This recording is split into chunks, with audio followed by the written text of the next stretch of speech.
Bismillahirrahmanirrahim. Alhamdulillah. Alhamdulillahirabbil alamin. Nahmaduhu wa nasta'inuhu wa nastaghfiruh. Wa na'udzu billahi min shururi anfusina wa sayyiati a'malina. May yahdihillahu fala mudilla lahu wa may yudlilhu fala hadiya lahu. Asyhadu an la ilaha illallah wahdahu la syarika lahu wa asyhadu anna Muhammadan abduhu wa rasuluh alladzi la nabiyya wa la rasula ba'dahu. Amma ba'd.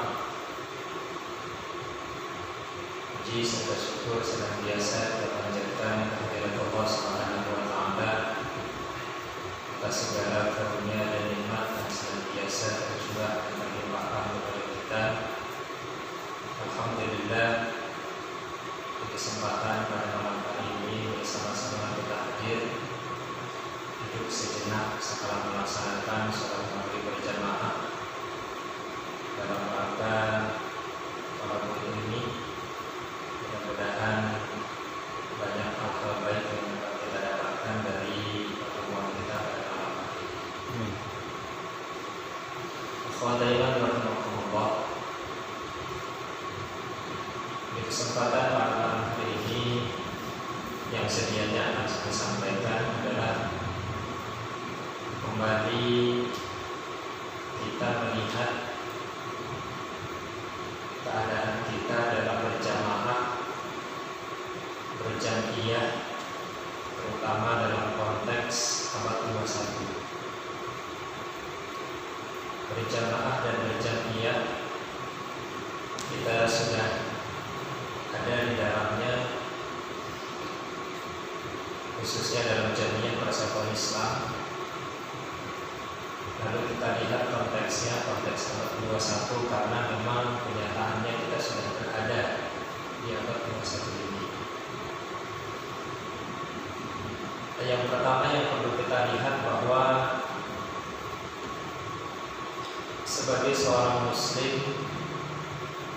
kita yang berada pada saat ini, khususnya di Jamiah Persatuan Islam, pada dasarnya ada dua hal yang kita dakwahkan. Jadi kita berjamiah di Persatuan Islam, ada dua hal yang kita dakwahkan. Yang pertama adalah dakwah kembali kepada Quran Sunnah. Lalu yang kedua adalah dakwah berjamaah dan berjamiah. Kalau kita melihat di masa lalu, dakwah Quran Sunnah ini pada masa yang lalu dapat dikatakan Persatuan Islam masih menjadi seorang diri mendakwahkan Quran Sunnah di tengah masyarakat tradisional. Sehingga kita akan mendengar cerita-cerita bagaimana ketika Persatuan Islam memulai pelaksanaan sholat Id di tanah lapang mendapatkan tantangan yang luar biasa. Lalu menggalakkan sholat gerhana ketika terjadi gerhana matahari atau gerhana bulan. Begitu juga ketika memberikan koreksi terhadap praktek-praktek keagamaan tradisional yang ada di sekitar kita. Maka ketika itu Persatuan Islam mendapatkan tantangan yang luar biasa. Tetapi manakala kita lihat pada saat ini, dakwah Quran Sunnah sudah sangat banyak. Dakwah Quran Sunnah ini sudah sangat familiar sehingga dapat dikatakan Persatuan Islam sudah tidak menjadi seorang diri lagi. Pelaksanaan sholat Id di tanah lapang, lalu melaksanakan sholat sunat gerhana, baik gerhana matahari maupun gerhana bulan, maupun menegakkan sunnah-sunnah yang lain, itu sudah banyak kelompok-kelompok Islam yang juga melakukan itu dan juga mendakwahkan itu. Bahkan terkadang mereka lebih keras daripada basis. Ini dakwah yang pertama yang dilakukan di dalam jamiah kita.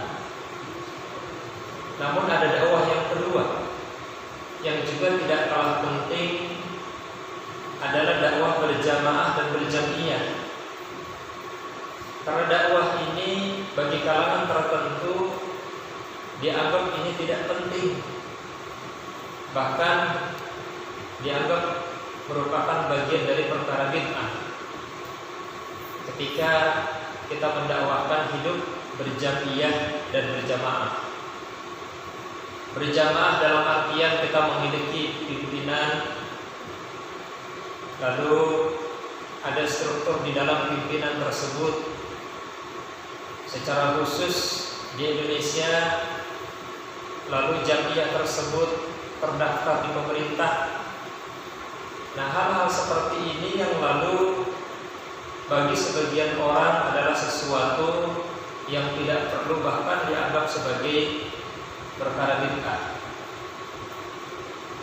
Padahal sesungguhnya hidup berjamaah ini adalah bagian dari perintah, adalah bagian yang diberikan tuntunannya baik di dalam Al-Quran maupun oleh Rasulullah SAW dengan banyak sekali perumpamaan-perumpamaan yang diberikan. Maka ketika kita memilih hidup untuk berjamiah, maka kita perlu melihat kembali pemahaman-pemahaman tersebut. Di dalam Jamiah Persatuan Islam dipahami jamaah yang merupakan akar awal dari jamiah memiliki beberapa pemahaman, di antaranya yang disebut dengan jamaah adalah jamaah sholat. Maka kata Rasulullah SAW, sholatul jamaati afdhalu min sholatil fazzi. Jamaah di sini yang dimaksud adalah jamaah sholat yang terdiri dari imam dan makmum. Lalu di dalam hadis yang lain Rasulullah SAW juga menyebut bahwa jamaah ini adalah rombongan, di mana dalam sabda beliau disebutkan yujzi'u anil jamaati idza marru ayyusallima ahaduhum wa yujzi'u anil jamaati ayyurad ahaduhum. Bahwa cukuplah dari suatu rombongan jika mereka lewat untuk memberi salam salah seorang dari mereka, begitu pula cukup seseorang saja untuk menjawab salam dari di antara mereka. Maka yang dimaksud di sini adalah rombongan. Tetapi pada hadis yang lain juga disebutkan bahwa jamaah di sini yang dimaksud adalah para sahabat, sebagaimana yang diungkapkan oleh Rasulullah SAW ketika menyebutkan bahwa kaum Nasrani dan kaum Yahudi akan terpecah menjadi 71 dan 72 golongan, sedangkan umat Islam akan terpecah menjadi 73 golongan. Semuanya akan masuk neraka kecuali satu golongan, dan kata Rasul yaitu al-jamaah. Lalu apa yang disebut dengan al-jamaah di sini? Maka Rasulullah SAW menyebutkan bahwa ma ana alaihi wa ashabi, yaitu orang-orang yang berprinsip yang aku berada di atasnya dan para sahabatku. Maka ini pula yang lalu menjadi dasar ada istilah Ahlus Sunnah wal Jamaah, sehingga dipahami sebagai adalah orang-orang yang menegakkan sunnah Rasulullah SAW dan juga para sahabat. Karena al-jamaah di sini disebut sebagai orang-orang yang mengikuti apa yang dilakukan oleh para sahabat. Nah, berkaitan dengan al-jamaah di sini juga beberapa sahabat lalu memberikan sebuah penjelasan bahwa berkaitan dengan jamaah di sini selain berkaitan dengan jamaah sholat ataupun juga rombongan, Ali bin Abi Thalib menyebutkan bahwa jamaah itu bukanlah sekedar berkumpul banyak atau sedikitnya orang, tetapi jamaah itu kaitannya adalah hak dan batil. Maka orang yang berada di dalam hak, maka itulah jamaah walaupun jumlahnya sedikit. Ibnu Mas'ud pun menyatakan demikian, bahwa orang yang berada di dalam hak walaupun dia sendiri, maka sesungguhnya dialah jamaah, sebagaimana yang disebutkan oleh Rasulullah SAW, bahwa jamaah tersebut adalah orang-orang yang selamat di antara 73 golongan tersebut. Nah, lalu ketika dalam kondisi seperti ini, dalam hal kepemimpinan berjamaah, lalu kita tidak dapatkan satu pemimpin tunggal secara keseluruhan, Al-Marwazi di dalam tafsirnya menyebutkan bahwa maka sebagai salah satu bagian dalam bentuk kita berjamaah adalah dengan adanya jam'iyah. Jam'iyah dalam bentuk perkumpulan umat Islam, jam'iyah dalam bentuk yang memiliki kesamaan-kesamaan tertentu sehingga dia dapat memberikan sebuah arahan untuk menuju kepada apa yang dicontohkan oleh Rasulullah SAW. Dan sesungguhnya ini pula lah yang menjadi salah satu cita-cita dari Jam'iyah Persatuan Islam. Maka di dalam Jam'iyah Persatuan Islam, terutama dalam bai'at, baik itu tingkat pimpinan pusat, pimpinan wilayah, pimpinan daerah, pimpinan cabang maupun badan-badan otonomnya, selalu disebutkan suratul musaghharatun anil Islam wa hikmatuhu al-asma, bahwa kita berupaya menjadi miniatur masyarakat muslim dan hikmahnya yang tinggi. Maka demikianlah pemahaman-pemahaman, prinsip-prinsip tentang jamaah dan jam'iyah, sehingga bagi kita jam'iyah ini adalah merupakan sesuatu yang juga sangat penting. Jam'iyah ini adalah bentuk bagian dari upaya kita untuk mengamalkan Islam secara kafah, karena memang tujuan Persatuan Islam adalah bagaimana terwujudnya syariat Islam secara keseluruhan, baik dalam aspek kehidupan dunia maupun dalam aspek kehidupan akhirat. Mudah-mudahan ini kita bisa pahami bersama. Nah, lalu selanjutnya, setelah kita hidup berjamaah, terdapat kepemimpinan minimal dalam bentuk jam'iyah, yang namanya Jam'iyah Persatuan Islam. Lalu kita memiliki kepemimpinan tingkat pimpinan pusat, tingkat pimpinan daerah, pimpinan wilayah, pimpinan daerah sampai pimpinan cabang, dan juga mungkin ada pimpinan jamaah di beberapa tempat tertentu. Ada sebuah rambu-rambu di mana kita hidup berjamiah dapat memberikan sebuah dampak, dapat memberikan sebuah dampak yang baik, dampak yang positif. Lalu jam'iyah ini dapat berjalan dengan baik. Dan rambu-rambu ini telah diberikan oleh Allah dan Rasul-Nya, baik di dalam Al-Quran maupun di dalam sabda Rasulullah SAW.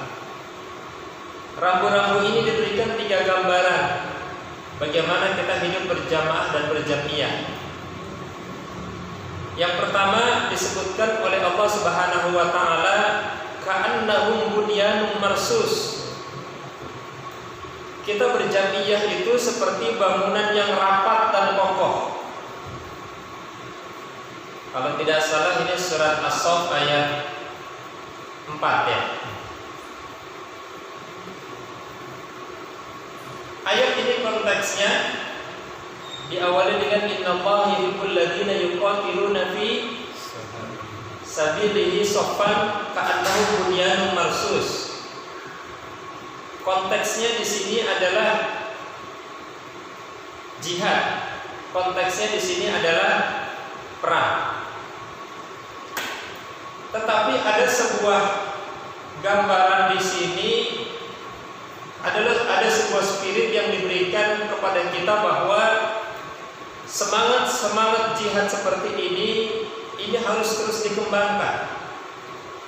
Jihad itu tidak melulu lalu kita kontak senjata.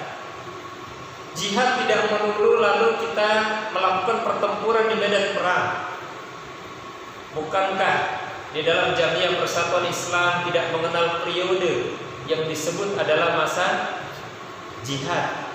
Masa jihad 2020-2024.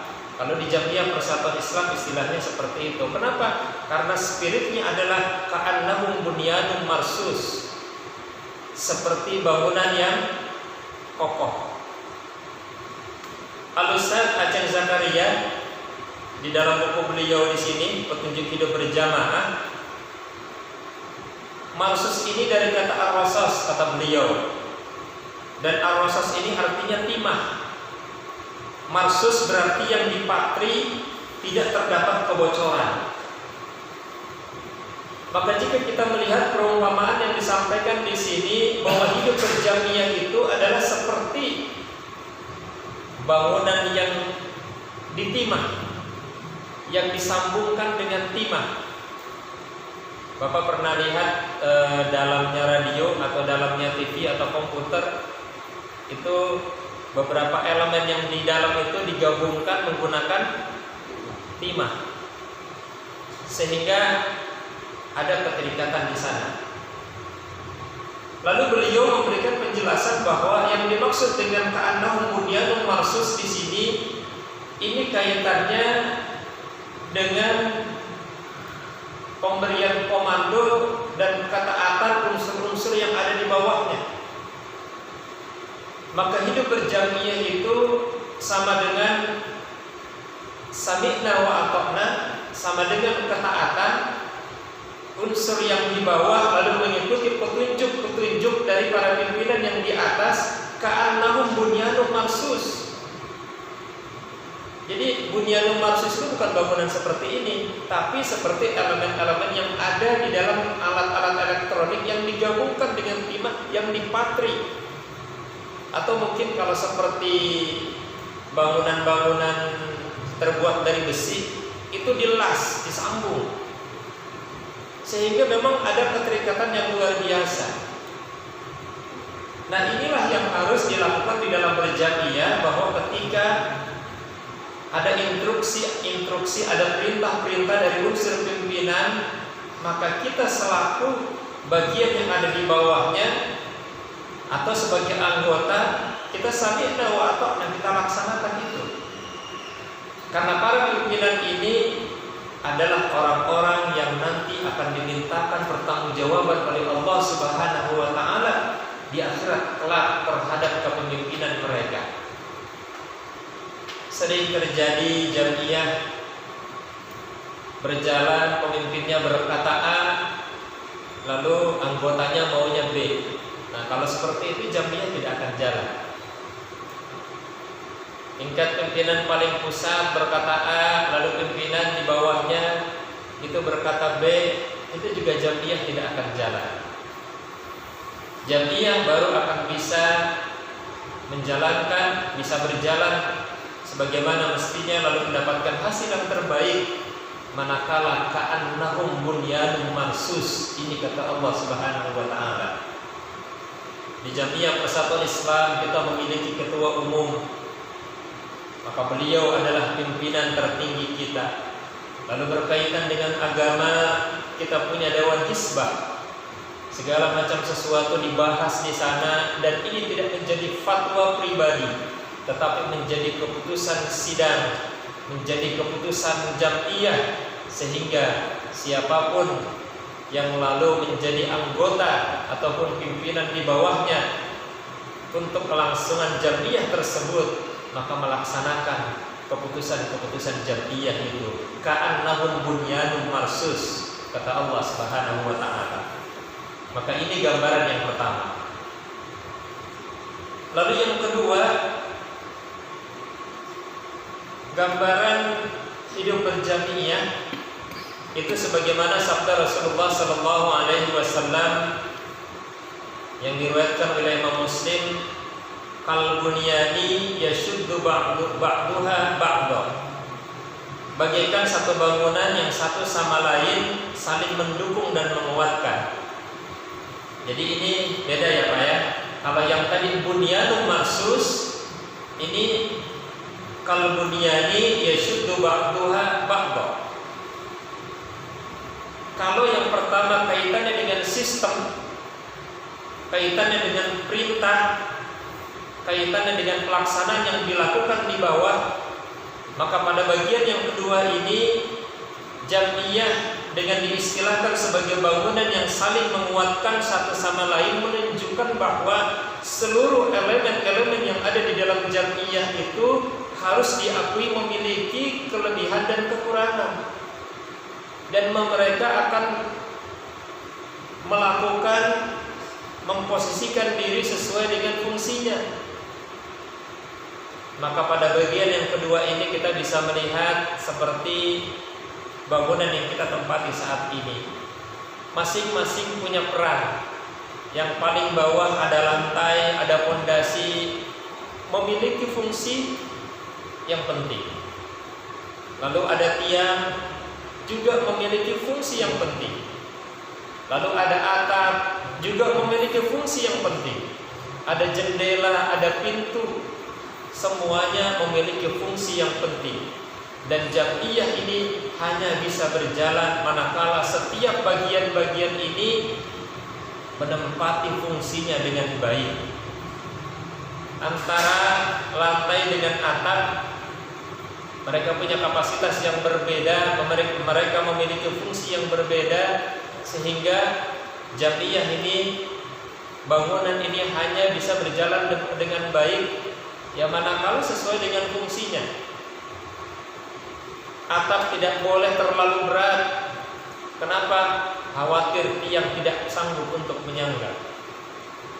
Lantai harus betul-betul bisa menyangga secara keseluruhan agar bangunan bisa tetap berdiri dengan kokoh.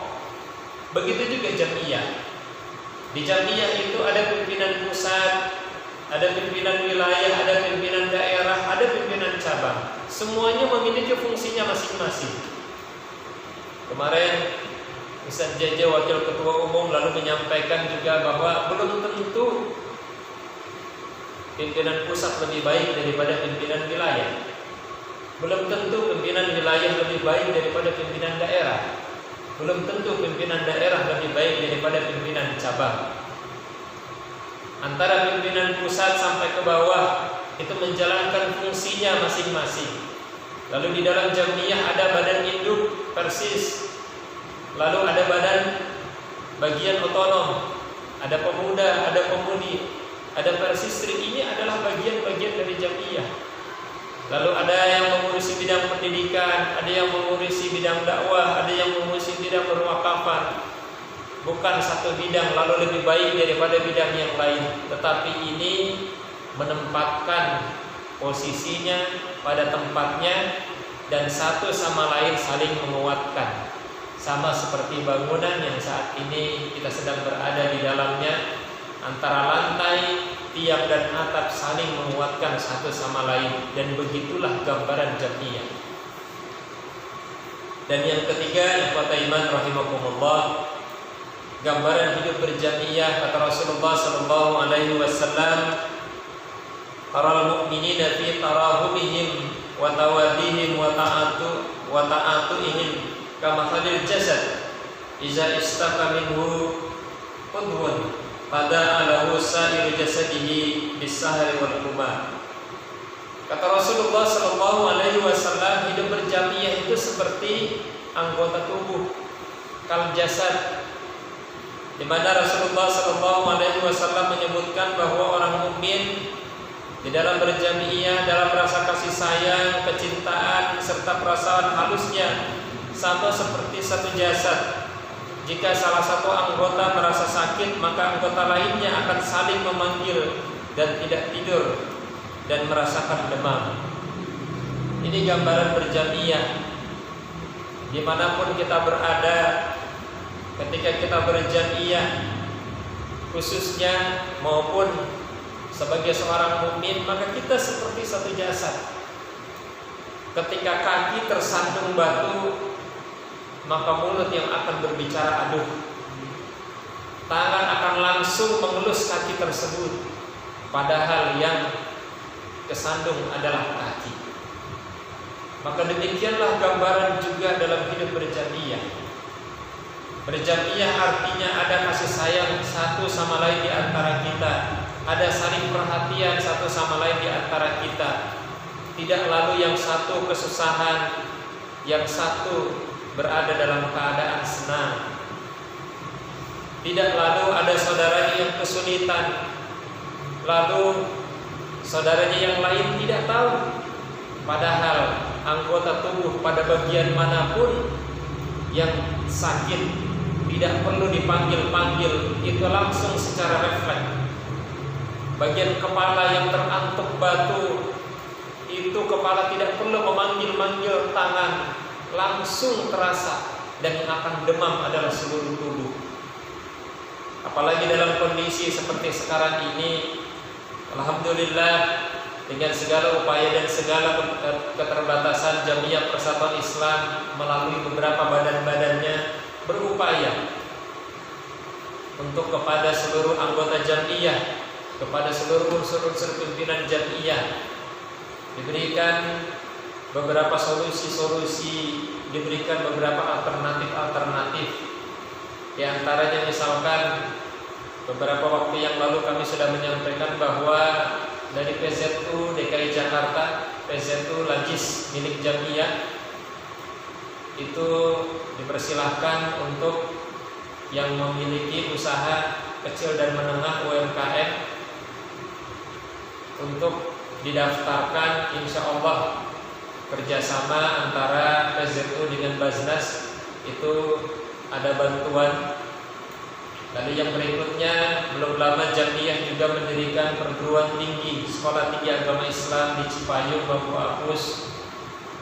Itu juga memberikan kesempatan kepada anggota Jamiah, baik berupa beasiswa full 100% maupun beasiswa sesuai dengan kemampuan.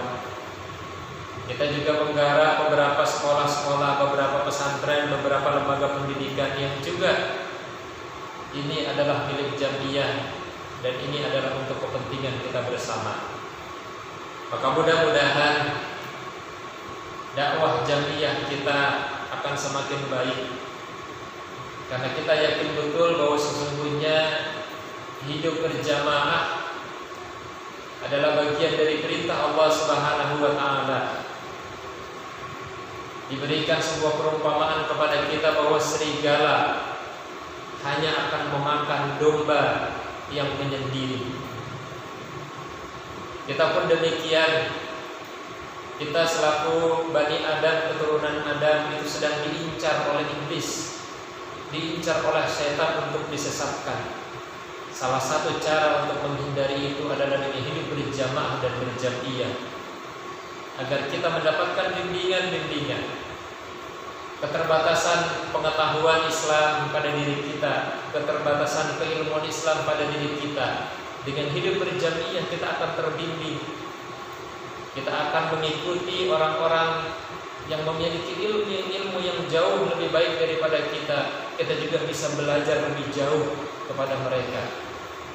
Dan dengan kepemimpinan tersebut juga akan memberikan arahan-arahan kepada kita, arahan-arahan agar kita mendapatkan jalan-jalan yang baik, jalan-jalan yang diridhai oleh Allah Subhanahu wa taala. Ikhwatul iman rahimakumullah. Mungkin itu saja yang dapat saya sampaikan. Terima kasih atas segala perhatiannya.